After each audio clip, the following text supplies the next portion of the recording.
Welcome back. Glory and honor to the Father Yah as we continue our study in the Gospel of Matthew, and we're in chapter 16. Now, one of the aspects of being a bloodline Hebrew in these last days is an awakening as to who you are. Malcolm X, back in the late 50s, early 60s, gave a talk in which one of the questions he asked during the talk was, "Who are you?" He was talking to a group of Hebrews who didn't know they were Hebrews. And he actually was talking to them as Africans that didn't realize they were Africans. And he's asking them, "Who are you?"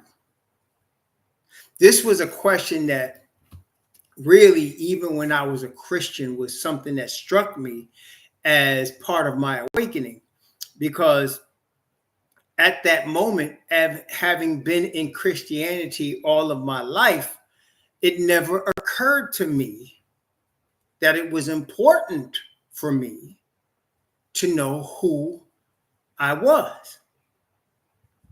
And with respect to so-called Black people in America, it's one of the things that causes us, or has caused us, or had caused us confusion. And we didn't really realize it. And in fact, you don't realize it before you start to awaken. Who are you? And Malcolm X, and that little, it was only about a minute long the excerpt was only about a minute long. He said, "You don't know who you are." And he said at the time, he said, "Don't say Negro. That's nothing," because he said, "You did not name yourself Negro." He said, "What were you before the white man named you a Negro?" He said, "Where were you? What did you have? What was yours? What language did you speak?" He said, "What was your name?"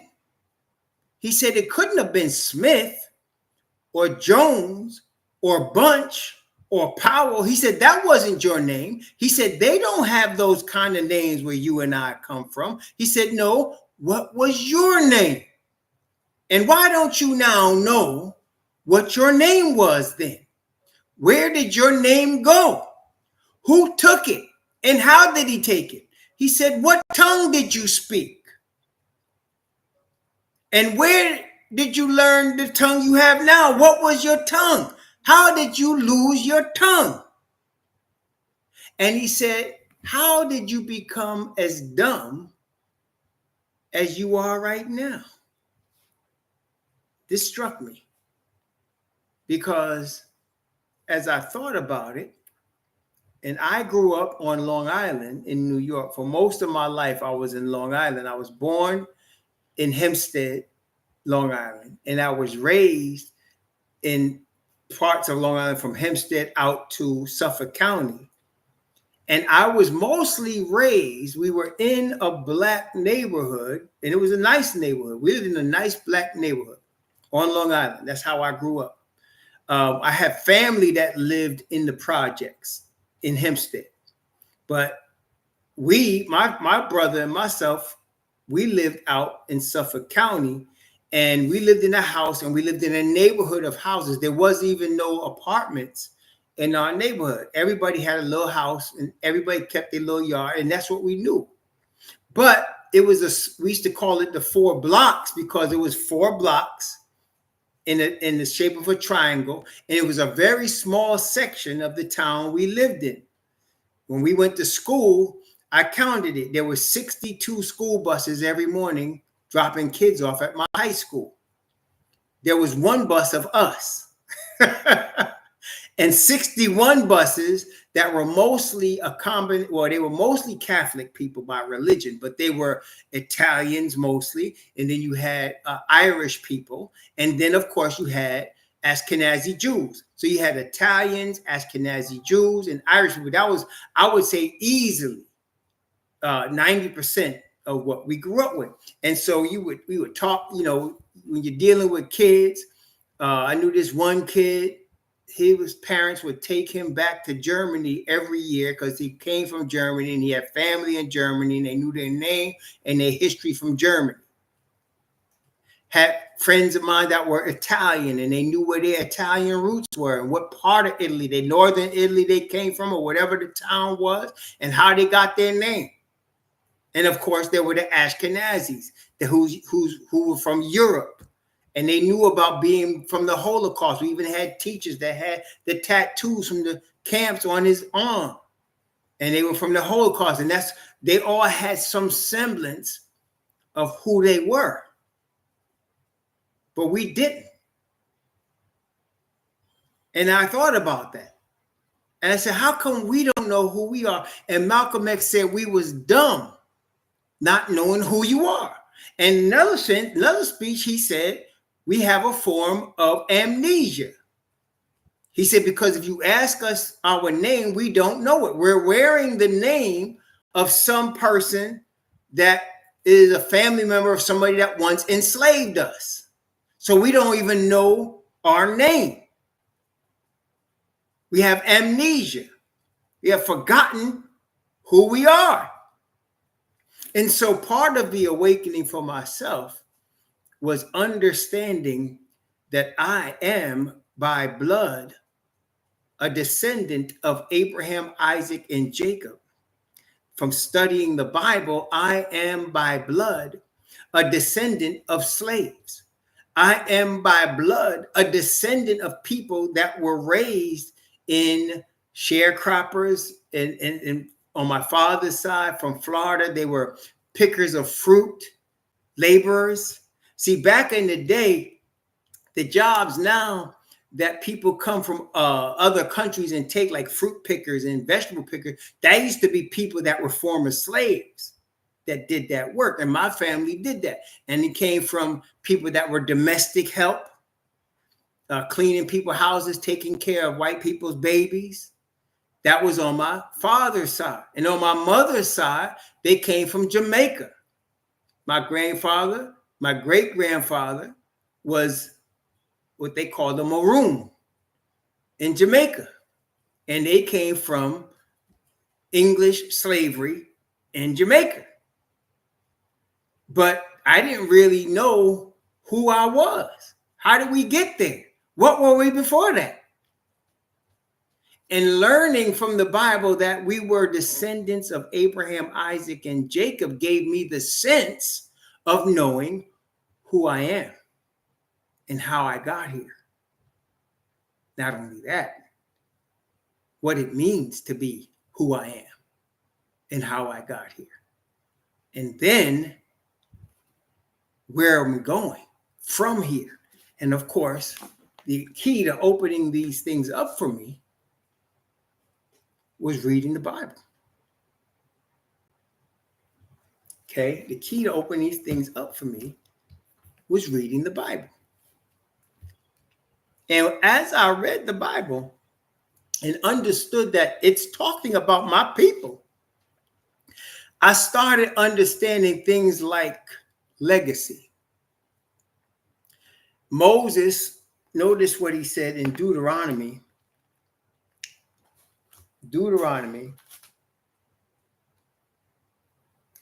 chapter 6.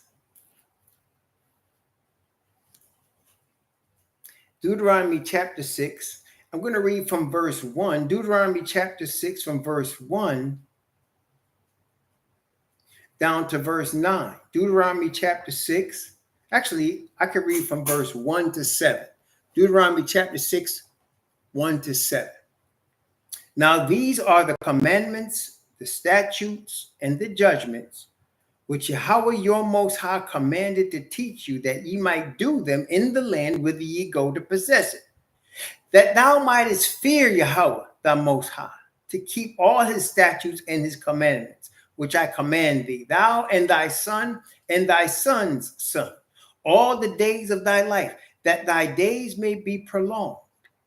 Hear therefore, O Israel, and observe to do it, that it may be well with thee, and that ye may increase mightily, as Yahweh Most High of thy fathers hath promised thee, in the land that floweth with milk and honey. Hear, O Israel, Yahweh our Most High is one Yahweh, and thou shalt love Yahweh thy Most High with all thy heart, and with all thy soul, and with all thy might. Now watch this. And these words which I command thee these days shall be in thy heart, and thou shalt teach them diligently unto thy children, and shalt talk of them when thou sittest in thy house, and when thou walkest by the way, and when thou liest down, and when thou risest up. So Moses is telling us who we are, and that we should teach who we are and the statutes and judgments taught to us to our children. And in another place, he says, teach them what happened at Mount Sinai. Teach them that your people, that you was there, and that you heard the voice of the Most High, that your fathers heard the voice of the Most High. Teach them. Teach your children that. Teach your children that you come from Abraham, Isaac, and Jacob. And of course, with the awakening, we could also teach our children, and we were put into slavery. We were on our own land and taken off and put into slavery, and we forgot our own language, and other people came and tried to take our place and change our language so that we don't even know it anymore. Now we know who we are. And I can speak for myself, and I've heard testimony from many others about how freeing it is to know who you are, about how freeing it is from the bondage that we were put into, not only the bondage of the chains of slavery, but the bondage of Babylonian culture and customs and Eurocentric cultures and customs, as if that was the only culture and customs that ever existed. We understand before there was a European, there was a Hebrew. Testing 1, 2, 3. Before there was a United States of America, we were already had our cities and built our nation and had kings on thrones. Before there was a George Washington, there was us. And guess what? Not only that, but the Bible teaches us after George Washington and his family is no more, after the United States of America is no more, there's still going to be us. We're still going to be here. And furthermore, that the Messiah is our family. No, the Messiah is not just the Messiah. He's our bloodline, family. And so it was freeing, comforting at the same time, empowering, all of that, to discover these things from the Bible. So that understanding who you are gives you balance and power. Is that true or not? Understanding who you really are and where you come from and what your heritage is and what your legacy is, that gives you a sense of being, a sense of power, a sense of family, a sense of belonging, right? You understand who you are. And again, in the culture that we were raised in, we still are second-class citizens. We were enslaved, exploited, a byword, hated. Okay, some of us, they call niggas. Some of us, they call spics, right? Porch monkeys, jungle bunnies, whatever, colored. And latest one, African Americans. Now, look, I know people got something, everybody got their little, convictions, okay? Convictions. But look,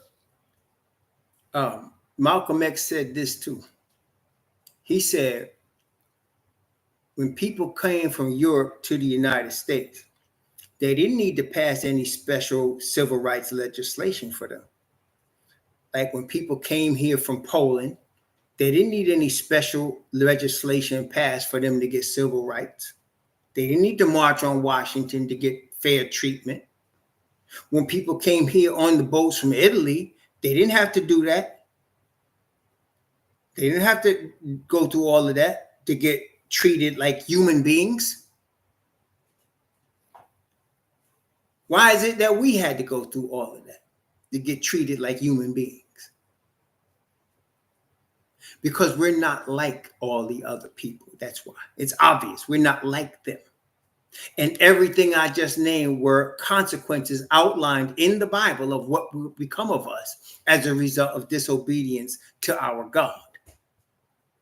Okay? And so it all starts to come together. The light bulb goes off and you start to realize why it is, what it is, how it is, and where it's going. Okay? And that gives you a sense of empowerment. A sense of empowerment. Okay? Gives you a sense of empowerment that nothing else could. So let's compare what we were understood ourselves to be prior to awakening. So prior to our awakening, we were told we were slaves. We were second-class citizens, and we were told, and it was illustrated to us, that the Europeans are superior to us. Tell me anytime I'm lying. It was given to us. It was shown to us that the European is superior to us. We had to learn his language. We had to worship his white Jesus. And all of that, every time, even the ones that were trying to help us, they were helping us from a sense that they were superior and they were looking down to help us. Do you understand? That's how we had the mindset. So that some of us really, we caved into it and we bought into it. And you could really pretty much see the ones that did at the Trump rallies. Just saying. Bootlick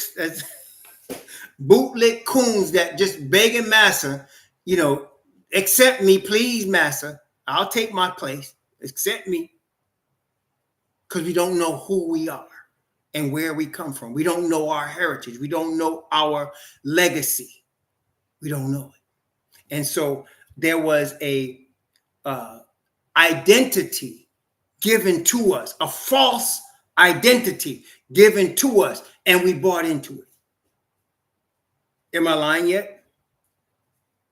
And then over the course of time, people like Frederick Douglass, people like Nat Turner, people like W.E.B. Du Bois, people like Marcus Garvey, people like Malcolm X, people that came later, people like H. Rap Brown, people like Huey Newton, people like Stokely Carmichael. Am I lying yet? Started telling us that we're more than they saying we are. We got more. We're more than they're telling us. That's what they were saying. We're more than they're telling us. And we didn't still clearly understand who we were, but we started rebelling against the established culture. Okay, we started rebelling against it, wearing our froze. That's when froze really came out in the 60s. And it was an answer to the European to tell him, we don't want to look like you no more. We don't need to look like you to be people. We don't need to look like you. We don't need to be you. That's what that was. Okay. That's what that was. We don't need to look like you. We don't need to be you. We could be what we're naturally made to be. And again, Malcolm X said, who taught you to hate yourself? Who taught you to hate the color of your skin so that you bleach to look like the white man? Who taught you to hate your hair so that you wear fake hair so that you could swing it like white women? Who taught you to hate the shape of your nose and the shape of your lips Who taught you to hate yourself? How did you learn that? To hate yourself. He said, how did you learn to hate?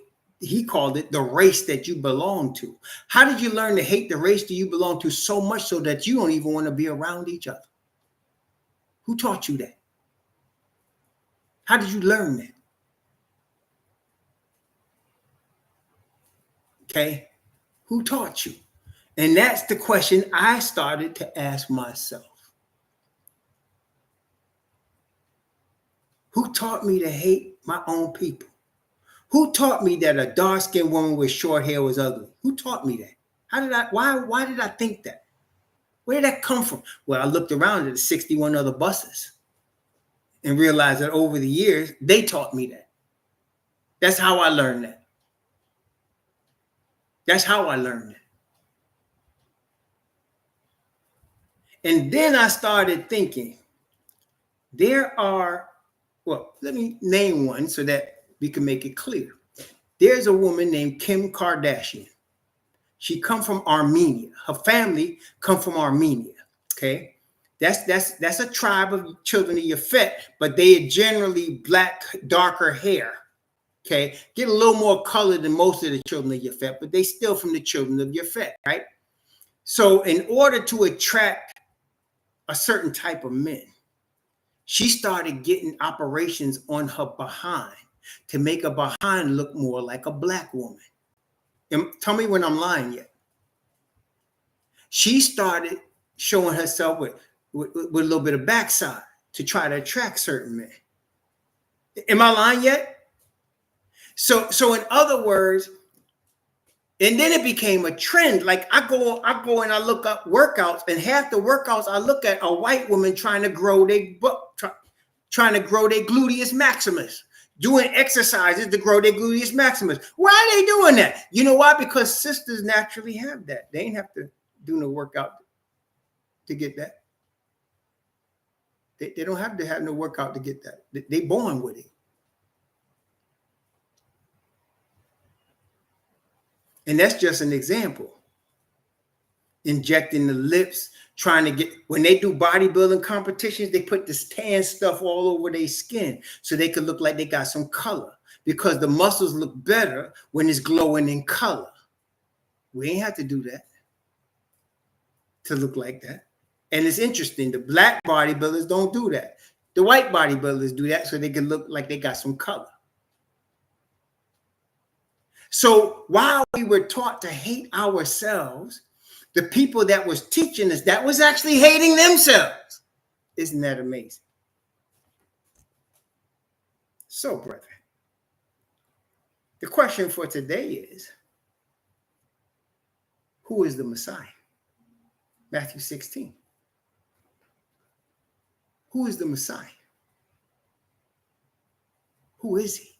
You see, brethren, in Revelation again, Revelation chapter 12, let's go back to that verse again and again, because we need to get that hammered into our minds. You know, we stiff-necked Hebrews, and those that haven't been around us may not have seen it before. But let's just take a look at Revelation chapter 12, verse 9. Revelation chapter 12, verse 9. And the great dragon was cast out, that old serpent called the devil and Satan, which deceiveth the whole world.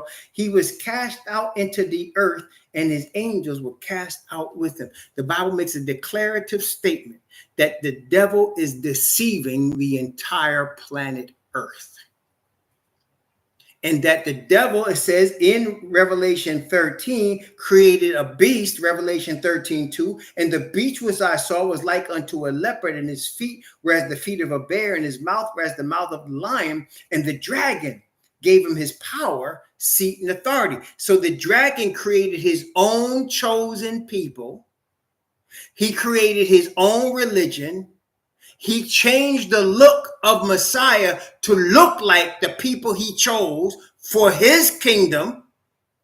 And the Bible prophetically shows us they come from Yafet, Gog and Magog. So he takes everything that the Bible did and twists it and deceives the earth with it, so that the earth, when you're deceived, right? Let me tell me if I'm wrong, but if you are deceived, it means you're believing a lie. That's deceived, right? We're testing 1, 2, 3. So somebody's lying to you and you're believing it. That means you've been deceived and you didn't realize they were lying to you. And you were believing a lie and you're not sure, until later you find out it was a lie. We talked about the car salesman. He's deceiving you when he's selling you a lemon, knowing it's a lemon now, but he's trying to convince you it's not, until you put down your money and all of a sudden you bought a lemon and you don't realize you was taken until later when you're paying all the bills to fix that piece of junk. So you're deceived. Just like on television commercials.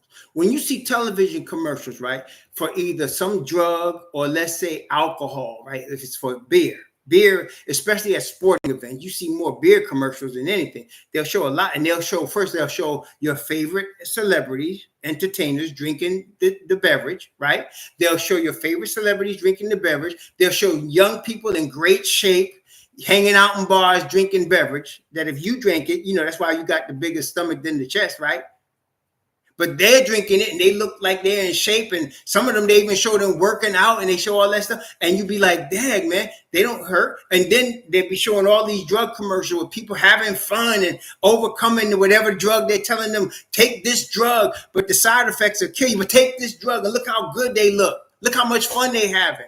It's all a deception. It's lying to you, right? So with respect to the Messiah, obviously then, if the devil deceives the whole world, would it not make sense that he deceived the earth into not knowing who the true people are, the bloodline people of this book right here, and who the Messiah is? Wouldn't he lie about that? Wouldn't he? So look, if he created a religion or 3 religions, and none of those religions acknowledge who the true Hebrews are.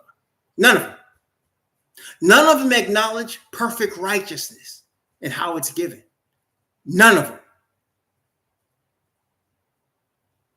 None of them acknowledge who the Messiah really is. None of them.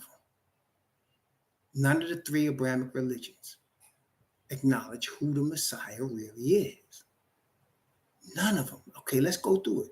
The Christians worship a white Jesus. Now, they'll try to backpedal and lie again and say, well, the color doesn't matter. Well, if it doesn't matter, why for the last 1,000 years have you made him look like a European with sandals on and blue eyes and blonde hair? If it doesn't matter, why is it that that's the case?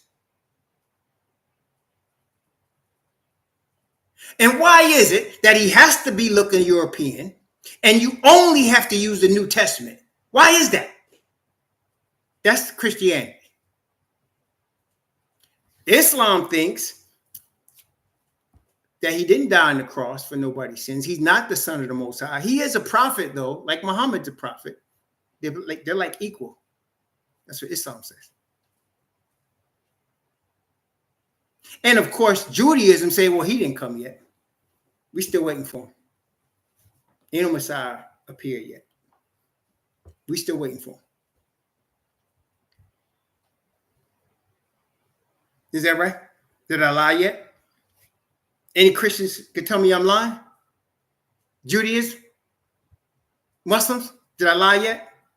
Because that's what they all say. None of them are true. Now, what's the basis that we use to see, well, what is truth when it comes to who the Messiah is? What is the basis of truth? For us, for me, let me speak for myself. For me and people that believe like I do, the basis is this Bible. Not part of the Bible. The whole Bible is the basis. The basis is the whole Bible. It's not part of the Bible. It's the whole thing, right? So the whole Bible teaches you about who the Messiah is. And you have to know the whole Bible, or at least read it, to get an idea, a balanced, full idea of who the Messiah is. Okay? Now, the Bible shows us, and while we're in Revelation, we might as well, get one of them testimonies from here. Revelation chapter 5. Revelation chapter 5. Beginning at verse 1 and reading down to verse 5. Revelation chapter 5 from verse 1 to 5. We're discovering from the Bible alone, who the Messiah is from the Bible alone. Who the Messiah is. Revelation chapter 5 from verses 1 to 5. And I saw in the right hand of him that sat on the throne a book written within and on the backside, sealed with 7 seals. And I saw a strong angel proclaiming with a loud voice, who is worthy to open the book and to loose the seals thereof? And no man in heaven, nor in earth, neither under the earth, was able to open the book, neither to look thereon. And I wept much, because no man was found worthy to open and to read the book, neither to look thereon. And one of the elders said unto me, weep not. Behold, the Lion of the tribe of Judah, the root of David, hath prevailed to open the book and to loose the 7 seals thereof. So one thing we know about the Messiah, he is from the tribe of Judah. He is related to King David by blood. Can we agree that that's one thing we just saw there? So he's of the tribe of Judah. He is related to King David by blood. Okay, so that means as one of the tribe of Judah and related to King David, he is an Hebrew Israelite. Is that true? He is an Hebrew Israelite. And as a Hebrew, as an Israelite, he is related to a group of people that look something like Egyptians, like ancient Egyptians, as Paul says in Acts chapter 20. And let's take a look at that as our second witness. Paul, first of all, let's first look at Philippians to discover Paul, because obviously if Messiah is of the tribes of Israel, we got to say that Paul would have had to be of the tribes of Israel. So we're trying to discover who Messiah is. And so we first look at Paul, chapter 3, verse 5. This is Philippians chapter 3, verse 5. Philippians chapter 3, verse 5. Circumcised the 8th day of the stock of Israel, a tribe of the tribe of Benjamin, a Hebrew of the Hebrews, as touching the law of Pharisee. So Paul was of the tribe of Benjamin, an Israelite. Messiah is an Israelite, as we saw in Revelation chapter 5. We saw Messiah is an Israelite. Paul also is an Israelite. And what did Paul look like? Let's take a look here. Let's take a look. Let's take a look. Acts chapter 20. Acts chapter 20. Acts chapter 20, actually, Acts chapter 21, Acts chapter 21. And the Greek man asked Paul in verse 38 and 39, Acts chapter 21, verse 38 and 39, art not thou that Egyptian, which before these days made us an uproar and led us out into the wilderness, 4,000 men that were murderers? So the Egyptian was a darker skinned man. And this Greek looked at Paul and thought he was an Egyptian. And Paul said, I am a man which am a Jew of Tarsus, a city in Cilicia, a citizen of no mean city. I beseech me, suffer me to speak unto the people. So Paul spoke Greek, but he was a dark-skinned looking Egyptian man. Messiah, an Israelite. And as we find out, Moses also, they all look like Egyptians. So the Messiah was an Egyptian looking man from Israel, an Israelite, and specifically the tribe of Judah, and he looked like an Egyptian. In fact, in Revelation, it said his skin was dark like burnt brass. And let's get another one since we was already in Revelation. Let's go to Daniel and get that again. Daniel chapter 10. Daniel chapter 10. Daniel chapter 10. And going from verse 5, looking at verse 5 and 6, Daniel chapter 10, looking at verse 5 and 6.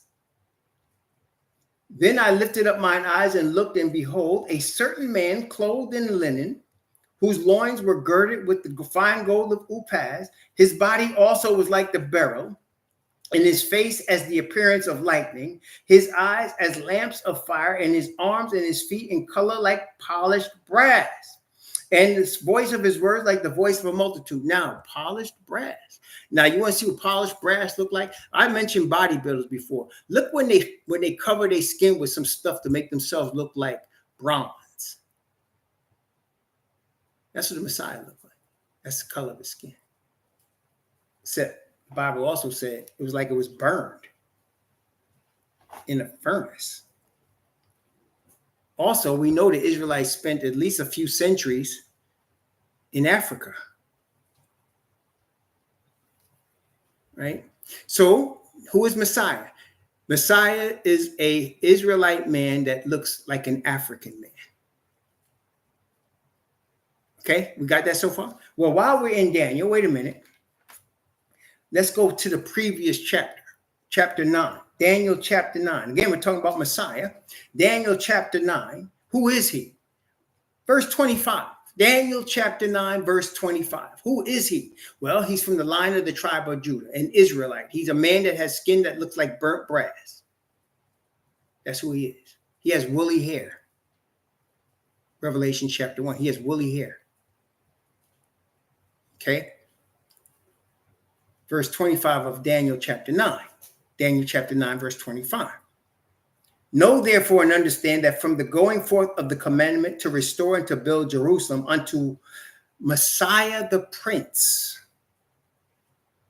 shall be 7 weeks and 62 weeks. The street shall be built again in the wall, even in troublous times. So he is titled Messiah the Prince.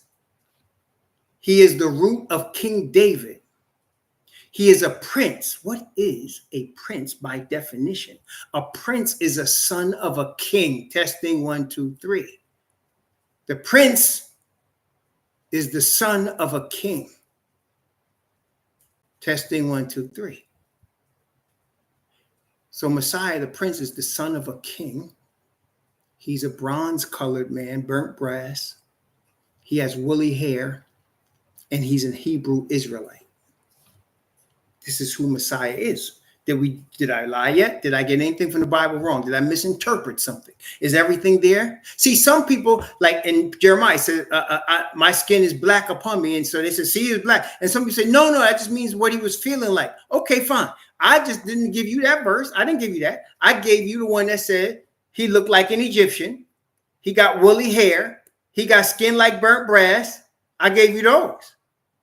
He's a line of the tribe of Judah. Right? He comes from a people that were going into slavery. He comes from a people that's going, Luke chapter 21. This is Messiah's people he's talking about. Luke chapter 21.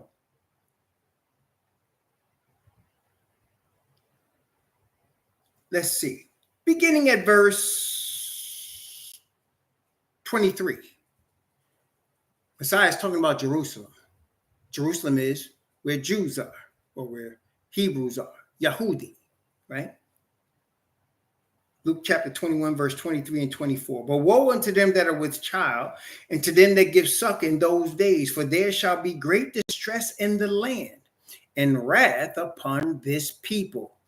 And they, that is this people, the people of Jerusalem, shall fall by the edge of the sword, and shall be led away captive into all nations.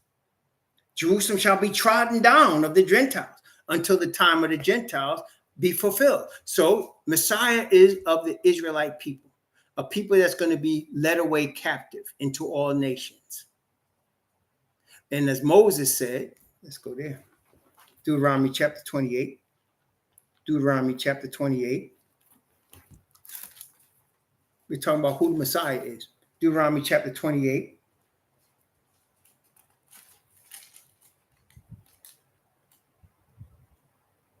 Let's start at verse 47. 47, 48, 49, and 50. We could read the whole 28, but you get the picture with these 4 verses. Deuteronomy 28, 47 through 50.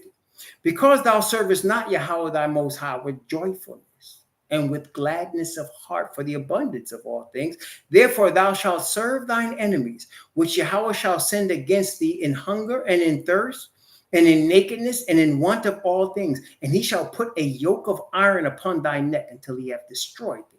Yahweh shall bring a nation against thee from far, from the end of the earth, as swift as the eagle flieth, a nation whose tongue thou canst not understand, a nation of fierce countenance, which shall not regard the person of the old, nor show favor to the young. Messiah is a Lion of the tribe of Judah. He's the son of a king. He looks like an Egyptian. He comes from a people, Israel, that are going to be taken into slavery. Have I lied yet? Deuteronomy chapter 18. Deuteronomy chapter 18. Who is Messiah? Deuteronomy chapter 18. Deuteronomy 18. Who is he? Deuteronomy chapter 18, beginning at verse 15. Deuteronomy 18, going from verse 15 down to verse 20. Deuteronomy 18, 15 to 20. Yahweh thy most high will raise up unto thee a prophet from the midst of thee, of thy brethren, like unto me. Unto him ye shall hearken, according to all that thou desirest of Yahweh thy most high, in Horeb, in the day of the assembly, saying, let me not hear again the voice of Yahweh my God, neither let me see this great fire anymore, that I die not. And Yahweh said unto me, they have well spoken that which they have spoken. I will raise them up a prophet from among their brethren, like unto me, and will put my words in his mouth, and he shall speak unto them all that I command him. And it shall come to pass that whosoever will not hearken unto the words which he shall speak in my name, I will require it of him. But the prophet which shall presume to speak a word in my name, which I have not commanded him to speak, or that shall speak in the name of other gods, even that prophet shall die. So he said he is the prince of the father. He's from Judah, the Israelite.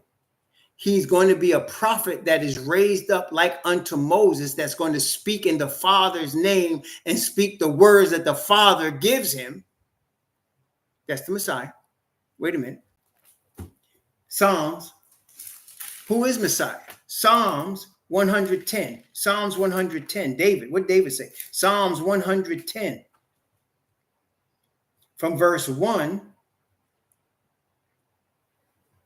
down to verse 4. Psalms 110, 1 to 4. Yahweh thy most high said unto my master, sit thou at my right hand until I make thine enemies thy footstool. So the Messiah will sit at the right hand of Yahweh. He is Judah, Lion of the tribe of Judah, of the 12 tribes. He is a Hebrew Israelite. He is related to David. He is the prince. He has hair like wool, and he's brown skin, dark brown skin. Who is the Messiah? Let's keep reading. Yahweh shall send the rod of thy strength out of Zion. Rule thou in the midst of thine enemies. Thy people shall be willing in the day of thy power, in the beauties of holiness from the womb of the morning. Thou hast the dew of thy youth. Yahweh hath sworn and will not repent. Thou art a priest forever, after the order of Melchizedek. So this man is a prophet that speaks in the name of the Father. This man is a prince, the Father's son, to be king. This man is a priest, prophet, priest, and king. This man looks like he come from Africa, he has woolly hair, and he's an Israelite, a Hebrew Israelite. Who is the Messiah? That's who he is. Now, let me ask you something. Does Christianity tell you all that? Does Christianity tell you everything we just read in the Bible about the Messiah? Did they tell you all that? Okay. Islam must tell you. Islam tells you all that. That the Messiah is the prophet, the priest, and the king, the prince of the Father, the Lion of the tribe of Judah. Islam must tell you that. No? Does Judaism tell you that? Does Judaism tell you that?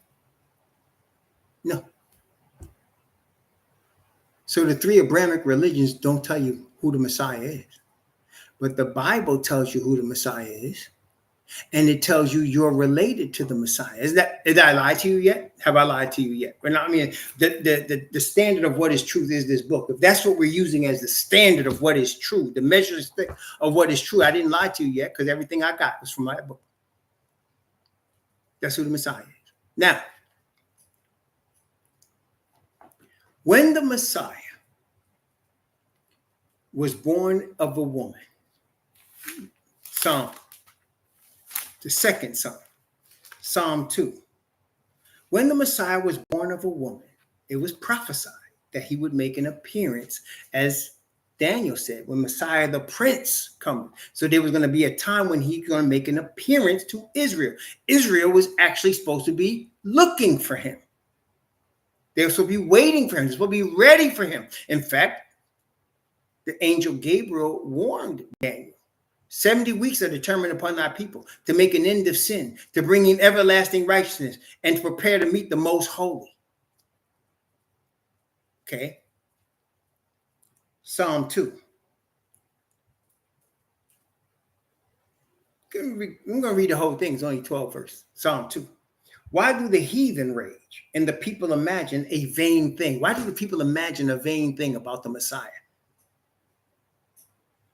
The kings of the earth set themselves and rulers to take counsel together against Yahweh and against his anointed.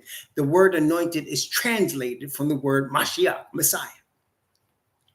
So they take counsel against Yahweh and against Messiah. What did the Bible say about the beast? That he shall blaspheme them that dwell in heaven, blaspheme Yahweh and blaspheme his name. Well, here, look what it says here. They take counsel together against Yahweh and against his anointed, saying, let us break their bands in asunder and cast away their cords from us, that he that sitteth in the heavens shall laugh. Yahweh shall have them in derision.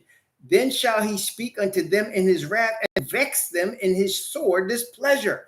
Yet have I set my king upon my holy hill in Zion. He says, the father said, I have set my king, the prince who now becomes a king. I have set my king in my holy hill of Zion. And I will declare the decree, Yahweh have sent thee, thou art my son. This day have I begotten thee. When did he beget Messiah? When he was born of a woman. A begotten man is a man born of a woman. She had him. He became a begotten son. The only begotten son that the Father had. Okay. Ask of me, and I shall give thee the heathen for thine inheritance, and the uttermost parts of the earth for thy possession. Thou shalt break them with a rod of iron, and shalt dash them in pieces like a potter's vessel. Be wise now, therefore, O ye kings. Be instructed, ye judges of the earth. Serve Yahweh with fear, and rejoice with trembling. Kiss the Son, lest he be angry, and ye perish from the way when his wrath is kindled but a little. Blessed are all they that put their trust in him. So he is a priest after the order of Melchizedek. He is the prophet that came up from what did Moses say? He's coming from among you, among your brethren. He's an Israelite. And specifically, he's of the lawgiver. Who's the lawgiver? According to the Bible, according to Moses, it's Judah. Line of the tribe of Judah. Prophet, he's a priest, and he's going to be a king. I've set my king in my holy hill of Zion. There's no other person in the Bible, none, zero, that is prophet, priest, and king. None, zero. There have been prophets that have been kings, David. There have been prophets that have been priests, Samuel, Isaiah, Jeremiah, Ezekiel. But there's never been a prophet, priest, and king. Only one. And it's important for us to know who he is. Now, when he comes among men, when he was walking among men as a man, the disciples knew a little bit, at least, what to expect from the person that would come as Messiah. They expected him to be a Hebrew Israelite. They were expecting him. And in fact, we read Matthew, and already have we not read places where somebody said, where the heathen woman said, have mercy on me, thou son of David. Didn't she not say that? Have mercy upon me, thou son of David. Why did she say that? She's acknowledging what she knew about the Messiah, that he would be the son, the descendant of David. Okay? She's acknowledging that. And others said the same thing. Son of David, have mercy on us. So they knew he was going to be a descendant of David. They knew he was a Hebrew Israelite. He's a brother. Really, he's a brother. They knew that. Okay? Now, the doubt came from the people, from the religious authorities. Doubt came and was sown by the religious authorities about him, whether he really was the Messiah, which is why they came to him, as we saw in our last section. We want to see a sign. Show us a magic trick. Show us a trick so we know who you are. So they didn't believe who he was. They knew what he would look like, so that wasn't surprising to them. They knew where he came from. That wasn't surprising to them.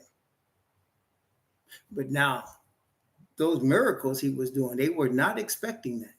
And they had an expectation in Acts chapter 1. It wasn't just the disciples. They had this expectation. All of the Hebrews were taught by the scribes and Pharisees to expect this of the Messiah. This is Acts chapter 1, verse 6. Acts chapter 1, verse 6. All of the Hebrews were expecting this of the Messiah. Acts chapter 1, verse 6. When they therefore were come together, they asked of him, saying, Master, wilt thou at this time restore again the kingdom to Israel? They all expected the Messiah to restore the kingdom to Israel. Let's see. Luke chapter 24. Luke chapter 24. Luke chapter 24.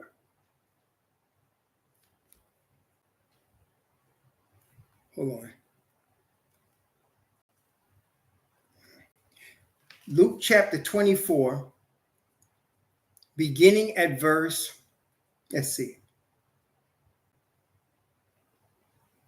The two disciples say this. I'm going to begin at verse 20, from verse 20, and I'm going to read down to verse 23. So this is Luke chapter 24 from verse 20 to verse 23.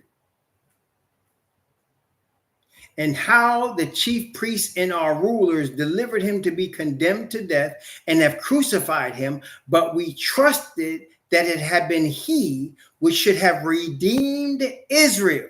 So not only did they all expect him to give the kingdom, that is the earth, to Israel, they expected him to redeem Israel. And so when they saw this humble carpenter that apparently came out of the north from where Naphtali was, and Dan, he came out of the north, Nazareth, where Naphtali and Dan was. They weren't sure if this was the man. Okay, they weren't sure if this was he. Right? Now, the Bible explains his birth in Bethlehem and the angel that came and how the seed was of the Father. It explains all that. But they didn't know that at the time. And so they weren't sure. They knew he was a brother. They knew he was an Israelite. They knew he would do these things that he was doing as the Messiah, but they weren't sure. Now, why? Because the devil deceived them through the established religion, right? Am I lying? The devil deceived them through the established religious authorities that probably this ain't him. And they were fighting hard to prove it wasn't him. Now, today, in the established religious authorities we just went through, they are also deceiving us as to who he is. They're also deceiving us what his mission is, what his message is. Did we not talk about what the Bible says that the gospel is versus what Christianity teaches you the gospel is? Okay? So there's a deception of his message. They are trying to tell you he's only New Testament and the Old Testament's done away with. They're trying to tell you there's no more physical bloodline Israelites. And yet he is a representation of physical bloodline Israelites. They change his appearance. They change who he is, what his message is, everything. is complete and utter deception. And the only way for us to know who he is the same way we found out who we are from this book. And we just went through all, did we not? We went through what? Revelation, Daniel, Moses. We went through all kind of witnesses. David. We went to Luke. We went through all kind of witnesses to show us who he was. Acts, to show us where he come from, who he is. Right? Went through all kind of witnesses. And yet, with all of it, as the Bible said, with so great a cloud of witnesses, people don't know who he is.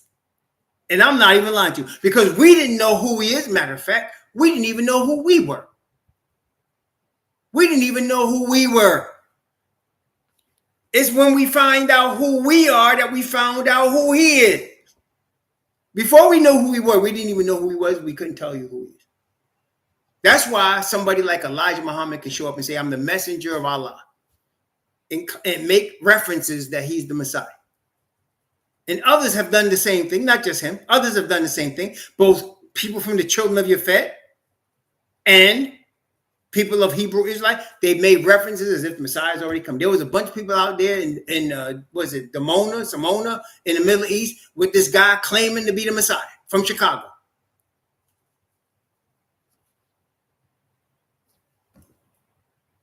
So if you don't know who you are and you don't read the Bible to know who you are, how you going to know who he is? And then when you start to find out who you are, you start to find out who he is. And then you start to find out the real message.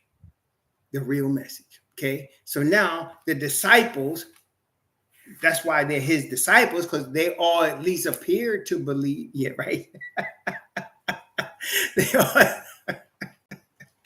They all at least appeared to believe he was the Messiah. Matter of fact, one of them in John, Andrew was walking, and Andrew's brother came and said, we have found him who Moses did write about, the Messiah. He's Jesus of Nazareth. And then his brother said, can there any good thing come out of Nazareth? Yeah, there was a dude, I forgot his name, man. They made a whole little town out there. And they started to get a citizenship from the state of Israel. Yep. I think it was Dimona, I think the place was called. Lately, they've been getting evicted. There's the rumors I've been hearing. They've been getting evicted by the state of Israel, which is prophetic because, yeah. Anyway, that's another story. I know he is. Okay, Matthew 16. That brings us to today's lesson. Matthew 16. Matthew 16. Oh, gosh. Okay, beginning at verse 13. Matthew 16, beginning at verse 13. Going from verse 13 to 16. All right. Matthew chapter 16 from verse 13 to 16. When Yahushua came into the coast of Caesarea Philippi, he asked his disciples, saying, whom do men say that I, the Son of Man, am? Who am I? And they said, some say that thou art John the Baptist, Elijah, others Jeremiah, or one of the prophets. He said unto them, but whom say ye that I am? Right? People can say all they want about the Messiah, but they think whatever. But what is your conviction? What is your conviction about who he is? Do you believe the things we read in the Bible? What is it? Because that's important. Brethren, we have seen people turn on religion based on what the Most High is projected to them to be. So, for example, if a person is raised in the Catholic Church and he was molested by a priest, and the priest tells him you got to be Holy Communion to be saved, it's not surprising that person rejects the Catholic Church, rejects Christianity, and oftentimes say reject all religion based on their experience of what they thought the Most High was based on what that priest was showing them. See, so what's your projection? Some people are raised to think that the Most High is some sort of demanding, arbitrary God that can't wait to beat your behind down and can't wait to throw you in hellfire. right? And so if that's the God you think he is, then others think he's some flowery, soft, effeminate Jesus that is so soft he'll let you just run him over. He'll allow dogs to let you bite your people off. You can show up at his doorstep in the middle of the night and he'll give you the 14-year-old nephew for you to shoot and stab and throw him in the river. You know, that's the other one. Non-violence, non-violent protests. That's the other Jesus, right? Okay. So really, it comes down to, again, Brother Castle King said it comes down to your conviction. What is your conviction? According to the honest, sincere truth of your spirit, what is your conviction? According to the word that the Father, that you read, if you prayed to the Father and you read his word, what is your conviction about who he is? And see, Peter answered, look here, verse 16, and Shimon Peter, or Shimon Kapha, answered and said, thou art Messiah, the Son of the living Most High. That's his conviction. See, and that conviction carried him through all of his folly and foolishness. It carried Peter all the way through, right? And so that conviction carried him through, and that's what will carry us through. But of course, aside from the conviction, we must have biblical evidence of what we're convicted about, right? So Peter said, thou art the Christ, thou art the Messiah, the Son of the Father. You're the Father's Son, Messiah. Okay? He stated it plainly, openly, in front of everybody. That was his conviction. Praise the Most High. And again, they're standing there with him so they can see what he looks like. They can see he's brown, he's got woolly hair. They know he's a brother like them. They know that they're all from the same 12 tribes of Israel. They all knew that. So that wasn't surprising. Now today, all of us, like the things that we just went through today, I'm sure I got some Christians right now saying, no, he's wrong, man. He's way off. Jesus didn't look like that. He might have been light brown. He might have had olive skin. Right? There's somebody out there that won't receive the woolly hair, won't receive the Egyptian skin, whatever. But how you receive what the Bible says in general, and in Messiah in particular, tells you a lot about your conviction, right? And where you stand. Are you going to be on truth or not? Right? So here again, and again, we know Christianity, particularly the Catholic Church, Catholic Church bases its existence on the next three verses. And again, this is a typical of all Christianity. They will take some verses from the Bible, some verses, and they'll make a whole doctrine. In this case, a whole institution based on three verses. Let's read them. Matthew chapter 16, verse 17, 18, and 19. Matthew chapter 16, verse 17, 18, and 19.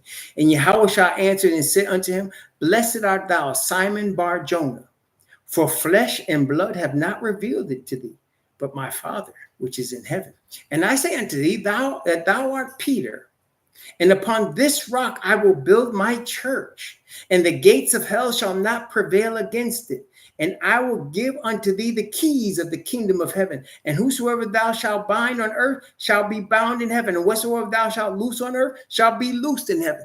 And the Catholic Church and took that and run with it, baby. And so now every pope is the successor of Peter and has been given the keys of heaven.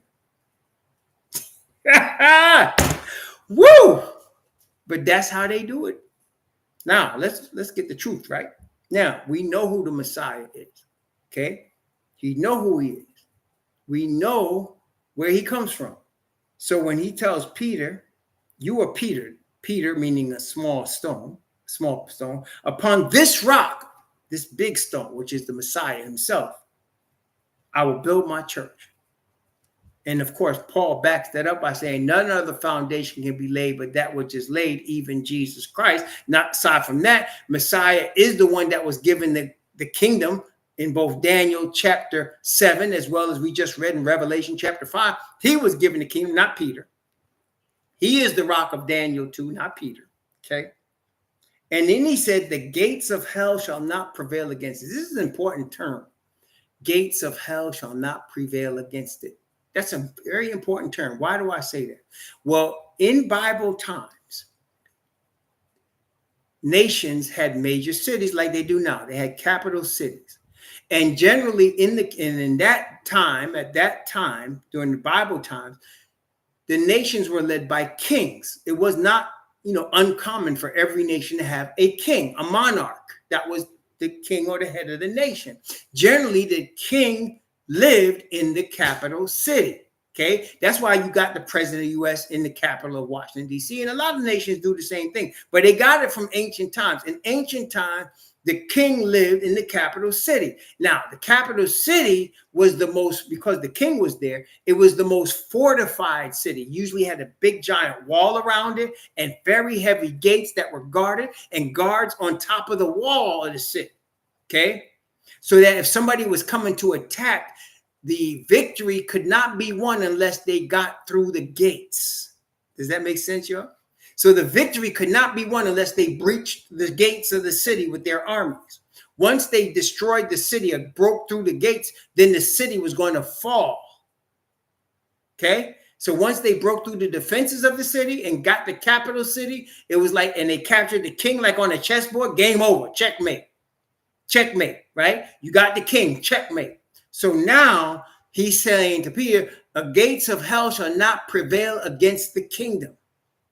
So what does that mean? That means Messiah is coming to take the earth. And the gates that they have, that Satan has of earth to keep it protected as his capital, is going to be breached. It's going to be taken. It's going to become checkmate. Y'all follow? So he said, the gates of hell shall not prevail. And he said, I will build my church. Again, we're thinking a Christian church, Christianity, the religion. That's what they think here. That's why it was important for us earlier to understand what is a congregation. What is the congregation of Israel? It's the nation of people that is the church. It is the nation of people that is the assembly. And the nation of people that is Israel, he said, I'm going to build my nation. That's what he's saying. Upon this rock, I'm going to build my nation.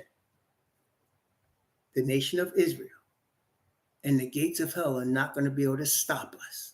It's going to be checkmate. And that's why he said, and the beast was taken. And with him, the false prophets that wrought miracles before him. And then he said, a great chain was laid on Asatan. Checkmate. We came and took it and we captured you. See, that's what happens. Once you capture the king, checkmate. It's over. And that's why he said, I will build my church and the gates of hell shall not prevail against it. We're going to take it. Checkmate. The kingdom will not stop us from coming and taking it. Does that make sense, y'all? Everybody got that? That's a very misunderstood verse because of the assumption of what church is, because of the assumption of how it's built, because of the assumption of Christianity. It's misunderstood. But see, now we know what church is. It's the nation. And what the gates were, that's protection. They're protecting. The gates of hell shall not prevail against it. They're going to bust through the gates and capture the devil and take the beast and his false prophet and capture them and destroy them. Checkmate. Done. That's what he said. Praise the Most High. And then he told Peter, now, let me ask you something. Is the Messiah really, did he ever single out Peter by himself and say, I'm only doing this for you, Peter. The rest of the disciples, this don't count. I'm only, you're the only one going to get the keys, not all of the disciples. Really? I will give unto thee the keys of the kingdom of heaven, and whatsoever thou shalt bind on earth shall be bound in heaven. Whatsoever thou shalt loose on earth shall be loose in heaven. Brethren, what makes the 144,000 the 144,000? What makes them the 144,000? What make the 12 apostles the 12 apostles? Why are they different from everybody else? What makes them different from everybody else? Well, the word apostle means sent. Well, we're all sent. All the disciples are sent. No, but these specifically sent by Messiah on behalf of the Father. Sent. The 144,000 specifically are sealed in their foreheads with the Father's Spirit for a message. So unto all of them, the keys of heaven are given. What does that mean? The keys of heaven. That is the message of the Father's righteousness. The power of his Spirit is the keys to get into the kingdom. Testing 1, 2, 3. You want to get into the kingdom? You better serve the Father. And you better receive the message of his messengers. Otherwise, you can't get in there. And the messengers have the message for those, and the message is the keys to get into the kingdom. Unto thee will I give the key. Whoever will he say, will bind on earth shall be bound in heaven. So in other words, all the people that are bound are people fighting against the message. People fighting against the message are bound. And if it's bound here to the disciples in 144,000, it's bound there. Okay. One woman was saying, these men are the true followers of God. And Paul was grieved and turned on and said, stop. You can't do that no more. And she couldn't do it no more. She was bound. Some other people came and he said, you're not going to be able to see for a little while. And they couldn't see. Bound. You're messing with Yah's people. You're messing with his messengers. You're messing with him. Remember what the Messiah said. Whoever receiveth him, receive the Father. You can't receive him and receive the Father. You refuse the Messiah, you're not getting the Father. And if you receive the Father, you receive the Messiah. Well, the same goes for his disciples. If you receive the message of his people, that's why it's important for us to know who we are. If you receive the message of his people, then you're really receiving him. If you're rejecting his people, if you think you're better, if you create your own religion with white Jesus, you are not receiving his people and you are not receiving him, which is why the Bible says they're deceived. I know this is a hard saying for some of them, but it's still the truth. So I say, he that receiveth you, receiveth me. And he that receiveth me, receiveth him that sent me. Those are actual words from the Messiah, from the word. So in other words, if they don't receive you, they're not receiving Messiah. And if they don't receive Messiah, they're not receiving the Father. That's the keys to the kingdom right there. That's the keys to the kingdom. Praise the Most High. Which is why we are studying the word so that we can have the message of the Father. We don't mess it up. We don't try to misinterpret it. We don't change what it is, because that's what the heathen have done to the Messiah and his message, as we stated.